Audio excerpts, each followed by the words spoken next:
Hi all, price God. ஆண்டவராக இயேசு கிறிஸ்துவின் நாமத்தில் என் அன்பின் வாழ்த்துக்கள். இந்த காலவேளை கர்த்தருக்கு பிரியமானவர்களே, கர்த்தர் பெரிய நன்மைகளை செய்வார், கவலைப்படாதீங்க. அவருடைய நாமம் பலத்த துருகமாக உங்களுடைய வாழ்க்கையில மிகப்பெரிய நன்மைகளை கொண்டு வரும். இந்த காலவேளையில இன்றைக்கு ஒரு அருமையான தெய்வ வார்த்தை குறித்து நம்ம பார்க்க போறோம். நீதிமொழிகள் 24:16 சொல்லுது, நீதிமான் எவ்வளவு தடவை விழுந்தாலும் அவன் மீண்டும் எழுந்திருப்பான் என்று சொல்லி. எத்தனை பேருக்கு புரியுது? நீதிமான் எவ்வளவு தடவை கீழே விழுந்தாலும் அவன் மீண்டும் எழுந்திருப்பான்னு சொல்லி. அதாவது எவ்வளவு பேர் அவனை தோக்கடிக்க நினைச்சாலும், எவ்வளவு பேரு அவனை கொல்லணும்னு நினைச்சா கூட, எவ்வளவு பேரு நாசமா போயிடணும், அவன் இருக்கக்கூடாதுன்னு நினைச்சா கூட மீண்டும் அவங்க எழுந்து நிற்பாங்களாம் இயேசு கிறிஸ்துவின் நாமத்தினால. அப்ப நீங்க ஒரு வார்த்தை எனக்கு கேட்கலாம், அப்ப நீதிமான் அதுல மென்ஷன் ஆகுது, நான் நீதிமானான்னு சொல்லி. கண்டிப்பா நீங்க நீதிமானு தான். ஏன்னு கேளுங்களேன், நீங்க நீதிமான் ஆயிட்டீங்க. எப்படின்னா, கர்த்தராகி இயேசு கிறிஸ்து உங்களுக்காக சிலுவையில ரத்தத்தை சிந்தினபடினால. எத்தனை பேருக்கு புரியுது?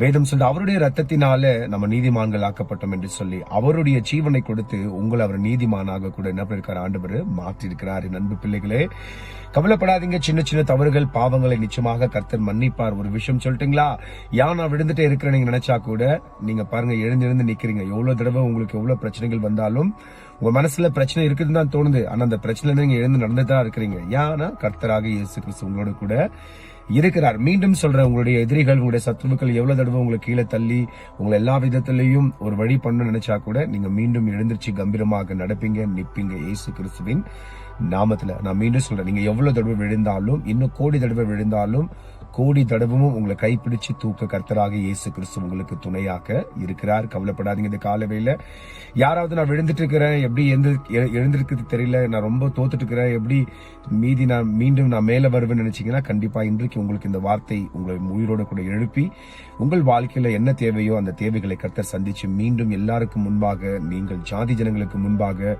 கம்பீரமா நடப்பீங்க. கம்பீரமாக கர்த்தராக இயேசு கிறிஸ்து உங்களுக்கு முன்பாக அவர் போய் உங்கள் வழிகளை செம்மைப்படுத்தி, உங்கள் வாழ்க்கை இருக்கக்கூடிய எல்லா காரியங்களையும் சரிப்படுத்தி, எல்லாரும் இப்படி வாயில கை வைக்கிற அளவுக்கு உங்கள் வாழ்க்கையை உயர்த்தி கொடுப்பாராக. ஆமென். ஜெபிக்கலாமா? பரலோக பிதாவே, என் தேவனாகிய கர்த்தாவே, அருமையான வார்த்தைக்கு நன்றி. எஸ் லார்ட், எவ்வளவு தடவை நாங்கள் விழுந்தாலும் மீண்டும் எழுந்திருக்கிற கிருபை நீங்க கொடுக்கறதுக்காக நன்றி. உங்க நாம மகிமைப்படட்டும். இயேசுவின் மூலம் ஜெபிக்கிறோம் பிதாவே. ஆமென். என் ஆத்துமாவே கர்த்தரை ஸ்தோத்திரி, என் முழு உள்ளமே பரிசுத்த நாமத்தை ஸ்தோத்திரி. என் ஆத்துமாவே கர்த்தரை ஸ்தோத்திரி, கர்த்தர் செய்த சகல உபகாரங்களை வாழ்நாள் முழுவதும் மறவாமல் இருப்பாயாக. ஆமென். நண்பு பிள்ளைகளே, கவலைப்படாதீங்க. நீங்க விழுந்து எழுந்துச்சுட்டே இருக்கிறீங்க, அது உங்களுக்கு தெரிய மாட்டேங்குது. நான் விழுந்துட்டு நீங்க யோசிச்சுட்டு ஏதோ ஒண்ணு பண்ணிட்டு இருக்கிறீங்க, ஆனா விழுந்தாலும் நீங்க எழுந்துட்டு இருக்கீங்க இயேசு கிறிஸ்துவின் நாமத்தினால. கவலைப்படாதீங்க. ஆண்டவர் பெரிய நன்மைகளை செய்வார். இந்த புதிய நாள்ல கூட மீண்டும் நாளைக்கு சந்திக்கலாம். அது வரைக்கும் நண்பர் ரட்சகராக இயேசு கிறிஸ்து உங்களோட கூட வாசம் பண்ணுவாராக. ஆமென்.